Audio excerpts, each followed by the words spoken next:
আজকে আমরা আলোচনা করব এই ক্লাসে সংকর ধাতু, তাদের গঠন ও ব্যবহার। তো এটা খুব ইম্পর্টেন্ট একটা টপিক। তো প্রথম থেকে দেখা যাক পিতল। পিতল তামা আর জিঙ্কের মিশ্রণে তৈরি হয়। তামার সংকেত সিউ আর জেরেন জিঙ্ক। তো এটা বাসনপত্র তৈরিতে ব্যবহৃত, এটা সবাই জানে। তারপর দেখবো ব্রোঞ্জ। ব্রোঞ্জ তামার সঙ্গে টিন মিশিয়ে তৈরি হয়। তো তামার সংকেত সিউ বলা ছিল, আর এসএন মানে টিন। তা বিভিন্ন কয়েন তৈরি করতে, ঘন্টা বা বাসনপত্র সব কাজেই এটা ব্যবহার হয় ব্রোঞ্জ। তারপর দেখবো জার্মান সিলভার। তামা, জিঙ্ক আর নিকেল, এই তিনটে দিয়ে জার্মান সিলভার হয়, যেটা বাসনপত্র তৈরিতে কাজে লাগে। এবার এখানে একটা কোশ্চেনও আছে যে নিচের কোনটির মধ্যে রূপো নেই। তো সিলভার এখানটা দেখে লোকে ভাবে এর ভেতর রূপো আছে, কিন্তু এর ভেতর কোনো রূপো নেই। তামা, জিঙ্ক আর নিকেল আছে। তো এরপর দেখবো গান মেটাল। গান মেটালে তামা, জিঙ্ক আর তামা, জিঙ্ক আর টিন, সীসা। তো বন্দুক তৈরিতে ব্যবহার হয়, এটা নাম শুনেই বোঝা যাচ্ছে। তারপর ডেল্টা মেটাল। ডেল্টা মেটাল আছে তামা, জিঙ্ক, লোহা, ম্যাঙ্গানিজ। এটি সম্ভবত গাড়ির মানে মেনলি লাগে গাড়ির বিয়ারিং তৈরি করতে, জাহাজের বিভিন্ন পার্টস তৈরি করতে।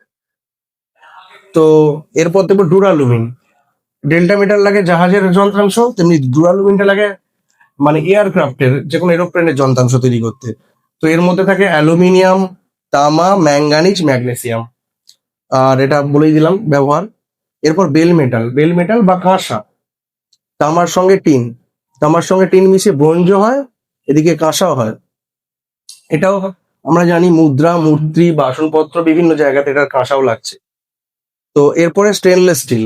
স্টেনলেস স্টিলে লোহা, ক্রোমিয়াম, নিকেল, কার্বন। এই কার্বন পার্সেন্টেজটা পরীক্ষায় কোনো সময় আসে, এটা 0.05 থেকে 0.1 এর মধ্যে থাকে। তো এটা একটু দেখে নিতে হবে। আর স্টেনলেস স্টিলের ব্যবহার হচ্ছে বাসনপত্র, গাড়ির বিভিন্ন যন্ত্রাংশ।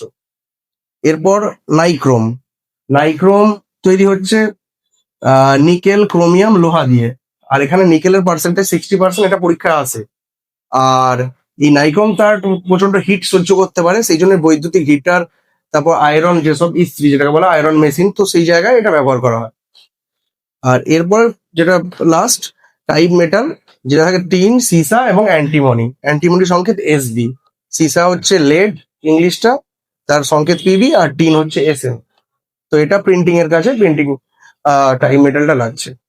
তো এগুলো করলে আমার মোটামুটি সিলেবাস কমপ্লিট এটা।